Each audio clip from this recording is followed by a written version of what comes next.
Tuhan, hari ini saya beri judul tema khotbah saya, bisa ditampilin. Perubahan status membawa perubahan hidup. Perubahan status membawa perubahan hidup. Saudara, hari-hari ini atau mungkin baru belakangan ini sudah mulai agak meredup, ada satu istilah yang muncul, saudara, lebih baik pergi saja dulu. Saudara pasti tahu hashtag itu ya. Oh mohon maaf, saudara bacanya Alkitab terus ya. Jarang baca berita, mohon maaf. Saudara jarang berita-berita dunia gitu ya saudara. Saudara, kita tahu hashtag itu ingin menunjukkan bahwa ada situasi yang tidak membuat semua orang mudah mendapatkan pekerjaan atau mengakses secara ekonomi.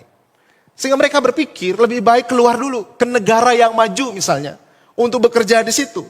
Bahkan berpikir berubah status warga negaranya. Entah misalnya ke Australia nih. Wah pokoknya merintis ke Australia. Supaya di Australia nanti kita mulai merintis sampai nanti jadi PR misalnya. Permanent resident. Atau ke negara-negara maju dianggap yang mampu memberikan penghasilan lebih besar. Belum lagi ditambah situasi-situasi kehidupan kita hari ini saudara. Di mana begitu mudahnya kita mengakses sesuatu. Itu bisa mengaburkan identitas status kita. Atau yang lebih simpel sederhana saudara. Ketika kita semua berubah dalam status tertentu.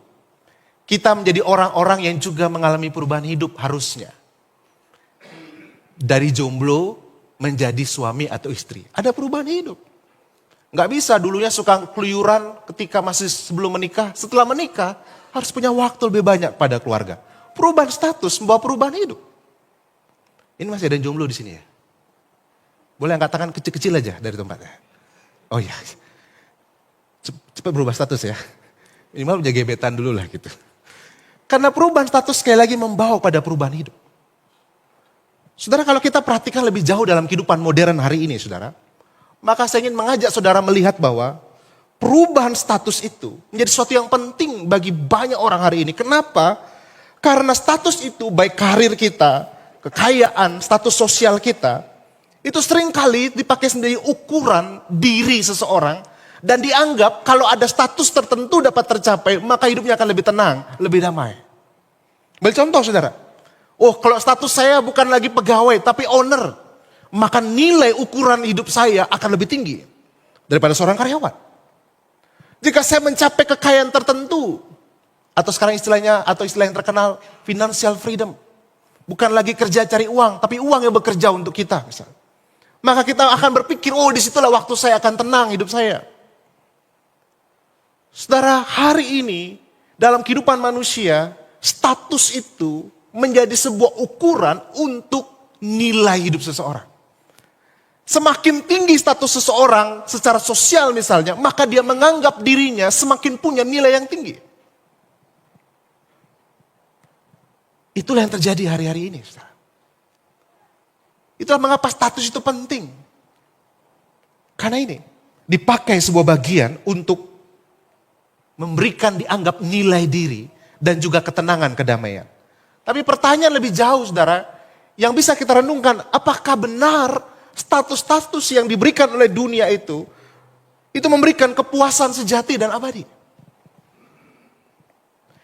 Kalau status itu tercapai misalnya, entah kedudukan, kekayaan sosial, pendidikan, apapun yang kita sebutkan sebagai sebuah status yang membuat kita akan tenang, membuat kita akan puas, membuat kita akan merasa diri kita punya nilai yang tinggi. Maka pertanyaan saya, apakah benar-benar hal itu memberikan kepada kita kepuasan sejati dan abadi? Mungkin bisa memberikan, tapi selalu sesaat, saudara. Kenapa? Nanti kita akan lihat, saudara. Saudara, bacaan Alkitab kita, dimulai dengan introitus kita akan lihat. Ketika kita baca bacaan kita di introitus, kita akan menemukan satu bagian penting yang Tuhan Yesus sampaikan melalui Rasul Paulus. Kalau kita melihat Alkitab menawarkan kepada kita semua hari ini status yang Tuhan nyatakan bagi kita. Bisa dibantu ya dari sana? Tiba-tiba nggak mau. Oke, saudara, kalau kita melihat ketika Rasul Paulus mengatakan ada dua status lama dan dua status baru yang disampaikan oleh Rasul Paulus kepada orang percaya pada waktu itu. Nah, kita akan melihat status yang pertama, saudara.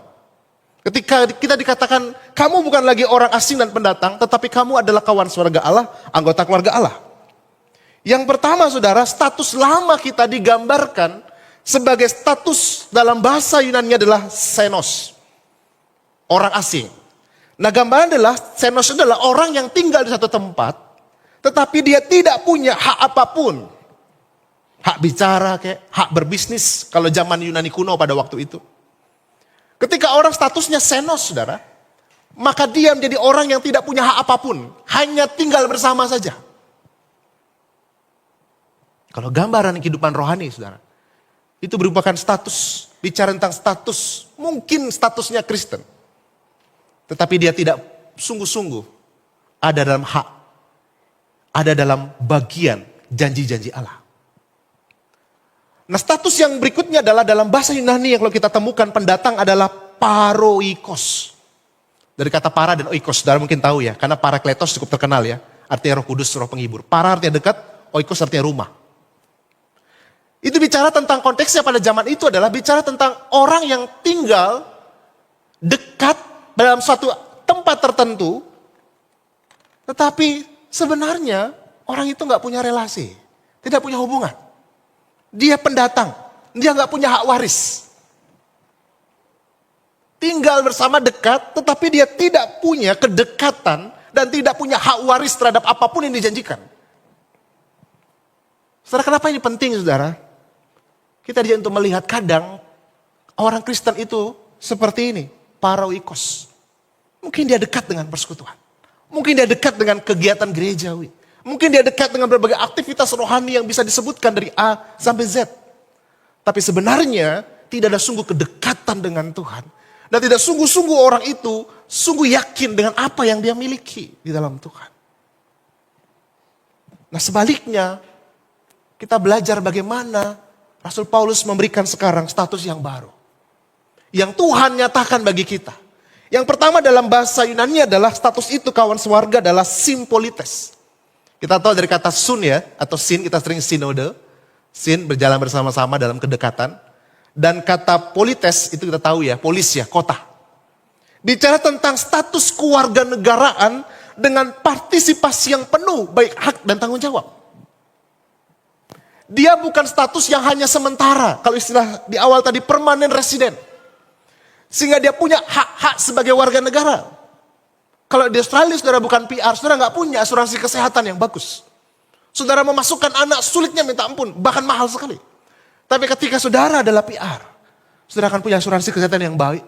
Saudara akan punya jaminan anak saudara sekolah dengan baik. Tanpa perlu membayar mahal. Saudara ketika Rasul Paulus mengatakan ini, dia mengatakan perubahan yang drastis dan permanen. Ketika orang ada dalam Yesus, maka dia berubah. Dia menjadi orang-orang yang memiliki keluargaan kerajaan Allah penuh. Lalu pertanyaan bagi kita, apa pentingnya Pak hari ini? Menjadi keluarga negara Allah yang penuh. Yang penting hari ini menjadi keluarga negara mana yang bisa memberikan kita kemakmuran, bukan? Tapi mari kita lihat lebih jauh, saudara. Ketika Tuhan menyatakan melalui Rasul Paulus, kita sekarang adalah bagian warga negara kerajaan Allah. Apa artinya? Kita punya akses, kita punya janji, kita punya kuasa yang dianugerahkan bagi setiap anak-anak orang percaya. Dan kata yang kedua dipakai adalah kata oikos tuteu. Artinya keluarga Allah. Bicara hubungan yang sangat intim, sangat dekat. Dan bahkan kita diadopsi secara permanen. Maka saudara baca konteks Efesus 2, kita akan menemukan Rasul Paulus bicara dalam Kristus nggak ada lagi orang Yahudi dan non-Yahudi. Temboknya sudah dihancurkan. Yang adalah kita semua dari berbagai suku, berbagai bangsa adalah satu keluarga dalam Tuhan. Saudara, mungkin bagi kita ini berhenti jadi sebuah informasi. Tapi saya berharap ini akan menolong kita memahami bagian konsekuensi berikutnya yang akan kita lihat, saudara. Kalau kita sudah menjadi ini, saudara ya, menjadi warga negara, sudah menjadi kawan keluarga Allah, maka harusnya kita sungguh-sungguh sekarang menangkap siapa status kita. Seperti apa status kita harus kita hidupi dalam kehidupan rohani kita. Rasul Paulus mengatakan, kamu bukan lagi orang asing dan pendatang tadi. Tapi kamu sekarang ini Ada status yang nyata diberikan bagi kita. Kenapa penting saudara? Kalau kita melihat lebih jauh saudara. Kalau kita melihat bacaan Alkitab kita dari Injil Yohanes pasal yang 6. Kita tahu kisahnya saudara ya. Saudara pasti ayat sebelumnya lebih terkenal. Ketika Yesus memberi makan ribuan orang, 5.000 orang. Yesus mengenyangkan banyak orang, bahkan sisa 12 keranjang dari 5 roti dan 2 ikan. Bayangkan dalam situasi dijajah, sangat wajar. Orang-orang waktu itu akhirnya berpikir, oh ini dia. Seperti zaman Musa, ketika kita susah di padang gurun, Tuhan pelihara kita dengan roti dari surga. Maka ini orang kayak Musa, dia memberikan kita makan. Mari kita ikuti dia terus, supaya kita dikenyangkan dengan makanan roti. Maka saudara, orang banyak mengikuti Tuhan Yesus. Karena motivasi mereka berpikir, oh Tuhan mengenyangkan dia. Mengenyangkan secara fisik. Tapi Yesus menawarkan hal yang lebih daripada sekedar fisik. Ketika mereka berkata, Tuhan tandanya apa? Masa cuma sekali doang? Kira-kira gitu sederhana saudara. Musa loh, 40-an tahun padang gurun. Tuhan pakai supaya setiap hari mana dikirim. Masa kamu cuma sekali? Tanda apa lagi dong? Kira-kira gitu. Kasih tanda lagi. Biar kami yakin nih. Tapi Yesus berkata yang menarik. Bukan roti seperti Musa itu yang aku bawa. Tapi roti kehidupan. Di mana aku sendiri roti kehidupan itu. Dan kalau kamu datang, kamu makan dan percaya kepadaku, kata Tuhan Yesus. Kamu tidak akan lapar lagi. Kamu tidak akan haus lagi. Hidupmu akan dikenyangkan. Kamu mengalami kepuasan hidup. Saudara, istilahnya manusia itu mencari 10, Tuhan kasih 100. Mereka hanya cari makanan sementara, tapi Tuhan katakan, no, bukan itu.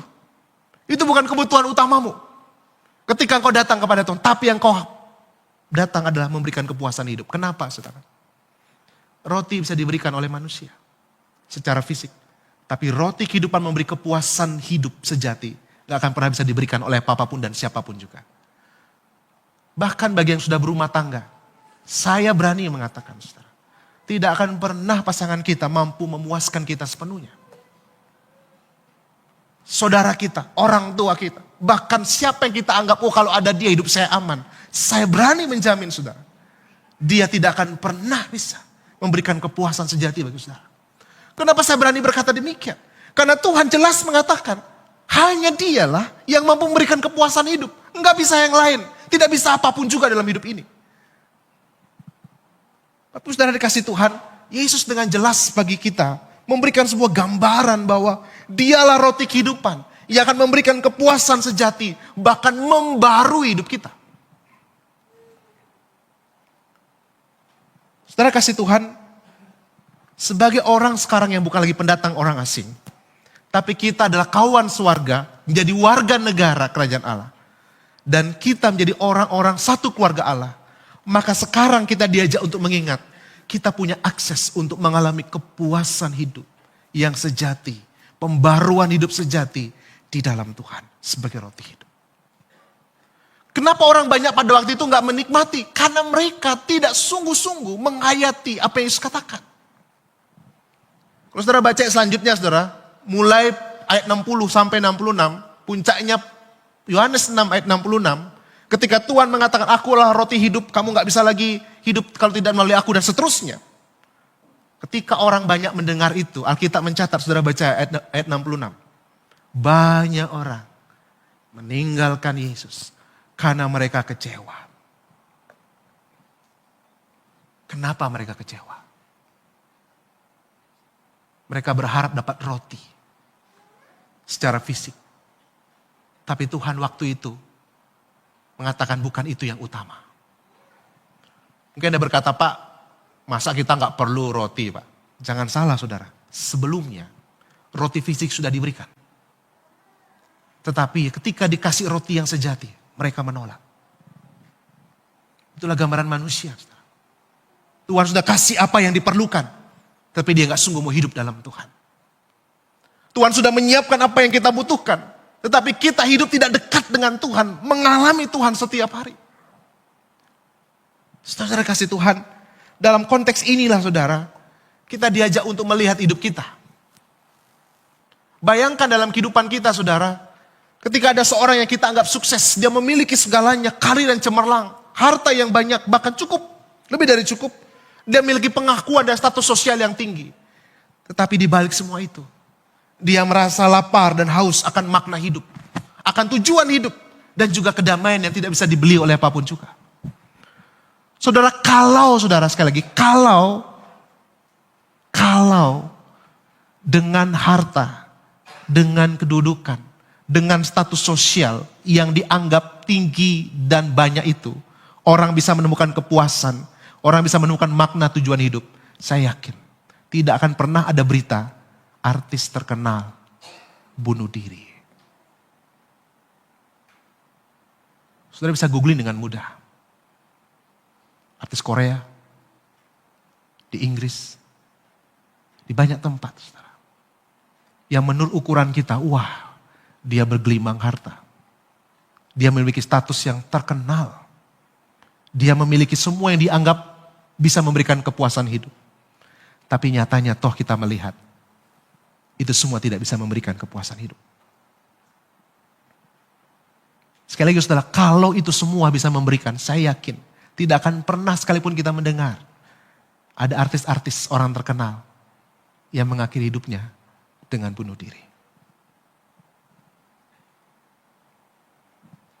Bapak saudara yang dikasih Tuhan, mari kita bersama mencoba untuk melihat apakah roti hidup yang Tuhan siapkan itu sungguh kita yang mau menikmatinya. Karena roti duniawi tidak akan pernah bisa memuaskan lapar dan haus jaga jiwa kita. Dan kalau kita melihat lebih jauh sekarang, pertanyaan bagi saudara dan saya sementara di sini. Apakah saudara masih merasa asing dalam perjalanan iman saudara? Apa maksudnya? Saudara mungkin pergi ke gereja. Saya mungkin pergi ke gereja, memimpin, melayani, berdoa dan sebagainya. Tapi sebenarnya dalam hati saya tidak mampu merasakan dan meyakini Tuhan itu sangat dekat dalam hidup saya. Maka ketika apapun yang terjadi, saya mudah hilang pengharapan. Kita mudah hilang tujuan hidup. Kita nggak lagi tahu bagaimana harusnya percaya dan yakin kepada pertolongan Tuhan. Kita menjadi orang yang akhirnya hanya oke lah, yang penting hidup saya cukup, jalan semua baik. Tanpa kita melihat sebenarnya untuk apa saya ada di dunia ini. Saudara, pertanyaan adalah, apa yang sekarang saudara sedang lakukan, yang saudara anggap itu akan memberikan kepuasan. Saudara sedang mencari kepuasan di mana hari ini? Dan mungkin saudara ada yang merasa lelah, ternyata gak puas-puas. Karena memang di situ tidak memberikan kepuasan. Saudara, kalau saudara mau jujur saudara, kalau saudara baca ya struktur psikologi manusia misalnya. Dorongan terdalam manusia, kenapa dia bekerja, berkeluarga, melakukan banyak hal. Dorongan salah satu terbesar adalah penerimaan dan kepuasan hidup. Siapa yang gak mau diterima hidup? Semua orang mau diterima. Siapa yang gak mau merasa puas dalam hidup? Semua orang mau merasa puas. Tapi masalahnya mereka mencari ke tempat yang salah. Mencari kepada sesuatu yang tidak akan pernah bisa memuaskan itu. Saudara, pola pikir ini saudara akan membuat kita sadar, oh iya ya, selama ini saya melakukan ABC sebenarnya untuk kepuasan hidup, ketenangan hidup. Tapi gak pernah saya sungguh alami. Kita dalam situasi kita lelah. Kita dalam situasi di mana kita berjalan dalam keadaan yang kita anggap, saya ada di mana hari ini? Kalau saudara mau sungguh-sungguh bertanya di mana saudara hari ini. Saudara, kalau saudara lihat Mazmur minggu kita, saudara. Menolong kita melihat siklus pemulihan yang Tuhan mau kerjakan bagi kita. Di tengah segala kesesakan kita, kesesatan perjalanan hidup kita nggak tahu kita ada di mana, kita mau kemana. Di saat kita mengembara, kita merasa lapar, haus, kehilangan arah. Di situ kita diajak untuk mengingat, berseru kepada Tuhan. Dalam kesesakan kita, kata pemazmur. Maka kita akan melihat penyelamatan dari Tuhan. Tuhan yang melepaskan kita dan menuntun kita kepada jalan-jalannya. Dan Tuhan yang akan memuaskan hidup kita dan mengenyangkan dahaga kita. Saudara, itu akan mengubah cara berpikir kita. Mengubah cara kita bekerja. Mengubah cara kita berbisnis, mengubah cara kita berkeluarga, mengubah cara kita menjalani hidup ini, mengubah cara kita menghadapi masalah, mengubah cara kita untuk menghadapi apapun juga.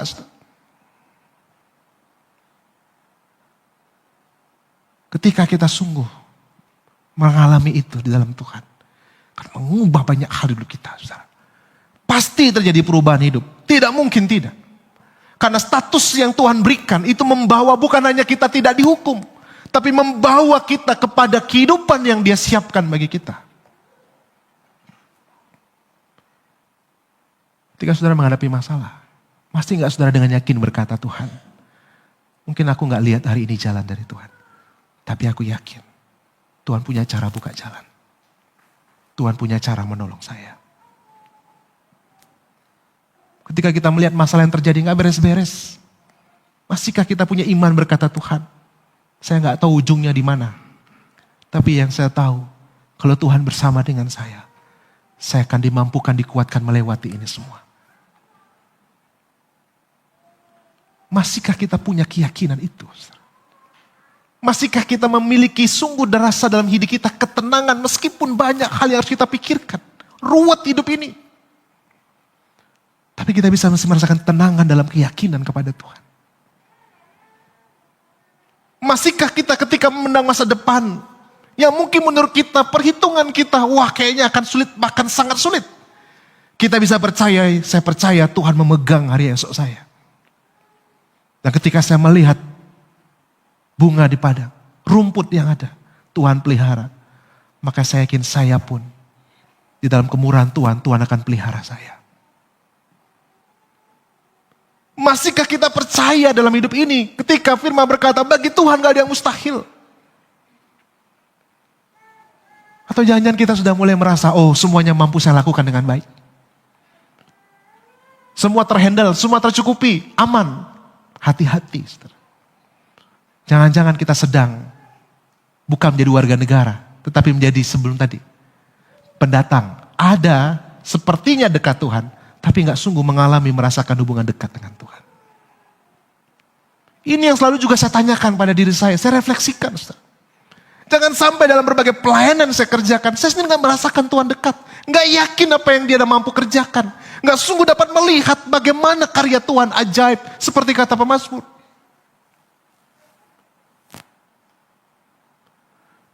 Bapak saudara kasih Tuhan, kita bukan orang asing dan pendatang lagi. Kita warga kerajaan Allah. Hidupi status itu. Hidupi status yang Tuhan berikan bagi kita. Maka saya yakin, saudara. Saya beryakin, saudara. Cara saudara memandang hidup. Cara saudara menghadapi masalah. Cara saudara bekerja, berbisnis, berkeluarga, dan seterusnya. Akan didasarkan kepada kepuasan yang sudah Tuhan nyatakan bagi kita. Maka suami istri tidak akan banyak saling menuntut. Karena bukan dari tuntutan itulah mereka dipuaskan. Tapi mereka saling melayani dan melengkapi. Itu contohnya. Saudara.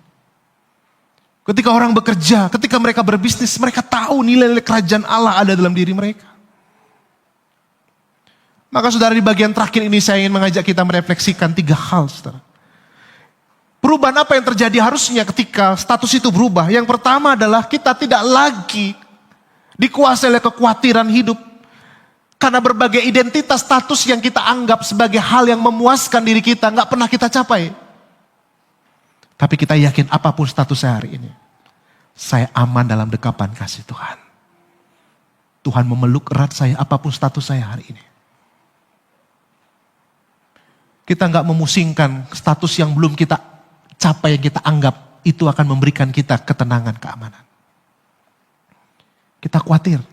Tapi hari ini kita diingatkan kita punya keamanan dalam Tuhan. Yang kedua saudara, ketika kita terus dengan segala upaya, bahkan ada orang-orang tergoda untuk menghalalkan segala cara, bahkan hal cara negatif yang dianggap itu mampu memuaskan di luar dirinya. Kita diajak hari ini mengingat, kalau kita mengalami perubahan status dalam Tuhan, kepuasan itu ada di dalam Tuhan yang berkenan tinggal dalam kita. Maka saudara akan mengalami kepenuhan kepuasan hidup. Saudara gak akan haus pujian. Saya tidak akan gila hormat. Kita gak akan menjadi orang yang menuntut dan menuntut. Tapi kita menjadi orang yang memberkati, memberi dan memkaki. Setelah itulah yang Tuhan mau kerjakan bagi kita. Terakhir yang ketiga saudara. Ketika perubahan status itu, ketika dulu mungkin atau dalam situasi hidup kita, kita bisa hilang arah dan lelah. Tuhan mau kita dipulihkan dan dikuatkan. Mungkin saudara menjalani hidup secara fisik saudara berjalan dengan baik. Tapi sebenarnya saudara sedang berjalan tertatih-tatih dan merasa terlelah dengan apa yang saudara jalani. Saudara, tidak mudah bagi seseorang berjalan tidak tahu ujungnya, finishnya harus di mana. Mungkin bagi sebagian kita tidak menjalani itu, kita nggak bisa merasakan itu, saudara. Tapi bagi sebagian orang, ketika dia terus berjalan dan dia tidak tahu ujungnya ada di mana, itu bukan perjalanan yang menyenangkan, tapi perjalanan yang melelahkan dan menyesakkan dada. Saudara.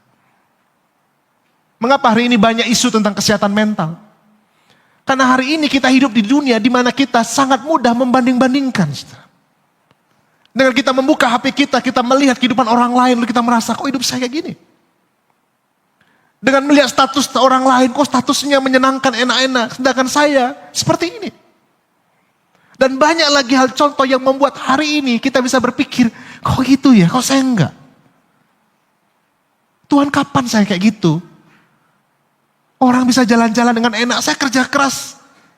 Bagai kuda, enggak pernah berhenti, berlari terus, enggak tahu kapan istirahat. Sekali lagi saudara, mungkin bagi sebagian kita itu bukan sesuatu yang kita sedang jalani hari ini. Tapi bagi sebagian orang, itu perjalanan yang tidak mudah, menyesakkan dan melelahkan. Tapi hari ini Tuhan yang katakan bagi kita semua, Tuhan mau kita dipulihkan dan dikuatkan menjalani hidup ini. Tuhan mau kita dipulihkan dan dikuatkan. Saudara, jangan berpikir orang yang terlihat baik-baik saja di luar, dia benar-benar baik-baik juga di dalam dirinya. Saya ulangi saudara, tidak menjamin. Ketika saudara melihat orang secara fisik di luar baik-baik saja. Tapi di dalam dirinya, dia belum tentu baik-baik saja. Mungkin dia mengalami kekhawatiran. Dia mengalami kecemasan. Dia merasakan ketakutan. Dia nggak tahu harus seperti apa. Bahkan dia nggak mengerti seperti apa yang harus dia pilih jalan hidup. Bahkan mungkin dia merasa besok itu gelap sekali. Bahkan dia mungkin sudah mau memilih cara yang lain untuk menghadapi situasi yang harus dihadapi. Bahkan demi itu dia harus menghadapi sesuatu yang buruk, bagi dia tidak apa-apa. Saya akan mengambil tindakan ini, meskipun itu akan berdampak negatif. Setelah itu mungkin bagian kehidupan manusia. Saudara. Dan itu bisa menimpa siapapun di ruangan ini, termasuk saya. Tidak seorang pun yang bisa, saya kebal Pak, gak akan pernah mengalami itu. Saya berani mengatakan jika ada orang berkata begitu, dia pasti bohong. Siapapun kita. Mungkin ada orang yang berkata, oh sekarang dia lebih tenang, anaknya udah semua kerja, udah semua nikah. Coba tanya, apakah benar berhenti pergumulannya? Wih enak dia, anaknya udah nikah sekarang, udah kerja. Anak saya masih kuliah 2 misalnya, sekolah 1. Karena kita mengukur hanya dari sana. Tapi tanyakan, apakah benar sudah selesai? Saudara, ketika saudara datang hari ini beribadah, saudara, apapun yang saudara alami, saya yakin bukan kebetulan Tuhan sedang ingin berbicara kepada saudara secara pribadi. Dia yang berkata, kamu sedang di mana hari ini? Dan kamu sedang menuju kemana?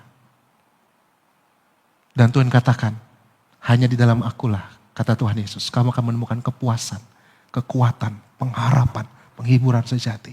Yang akan pernah kamu dapatkan dari siapapun dan dimanapun. Saudara, jangan sampai seperti kata Tuhan Yesus di ayat terakhir bacaan kita 36. Apa yang Tuhan Yesus katakan? Tetapi aku telah berkata kepadamu, sungguh pun kamu telah melihat aku, kamu gak percaya. Sungguh pun kita sudah datang mungkin kepada Tuhan dalam berbagai bentuk, beribadah, berdoa dan seterusnya. Tapi kita belum percaya. Sungguh pun mungkin saya dan kita semua memperkatakannya. Tapi kita gak sungguh percaya. Sungguh pun bahkan kita membagikannya setiap hari pada orang lain. Tapi kita gak sungguh percaya.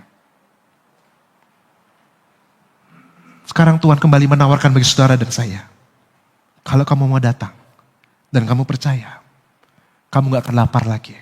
Kamu gak akan haus lagi. Saudara, yakinlah kebutuhan utama yang dunia gak bisa berikan Tuhan cukupkan. apalagi yang lain. Maka kenapa dia bilang kepada orang-orang pada waktu itu dalam Injil yang terkenal Matius 6:33. Carilah dahulu kerajaan Allah kebenaran. Maka yang lain ditambahkan kepadamu. Terus saudara mengalami kepuasan dalam Tuhan. Ketenangan dalam Tuhan. Kekuatan dalam Tuhan.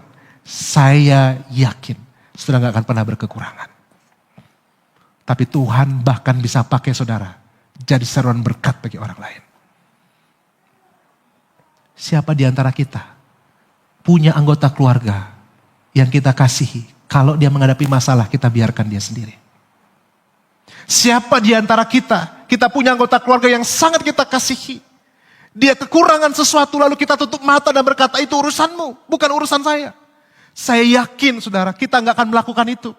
Kalau kita mengasihi anggota keluarga kita, maka bahkan sebelum dia ngomong, kita siapkan. Sebelum anak kita mampu berpikir, oh nanti kelas segini saya perlu uang segini. Saya yakin saudara sudah tahu. Dan saudara akan siapkan itu semua. Sehingga ketika dia nanti masuk tahap itu, sudah ada yang diperlukan. Pertanyaan saya saudara, apakah Tuhan tidak lebih baik daripada kita? Apakah Tuhan tidak lebih bijaksana daripada kita? Apakah Tuhan tidak lebih mampu melihat masa depan daripada kita? Maka saya mengingatkan diri saya. Dan saya juga mengingatkan kita semua. Kalau engkau anggota keluarga Allah. Warga negara kerajaan Allah. Mari lihat kepada siapa yang memiliki kerajaan itu. Siapa kepala keluarganya. Saya yakin engkau akan dipuaskan, dikuatkan, dihiburkan dalam kehidupan ini. Tuhan memberkati kita semua. Amin. Satu dua.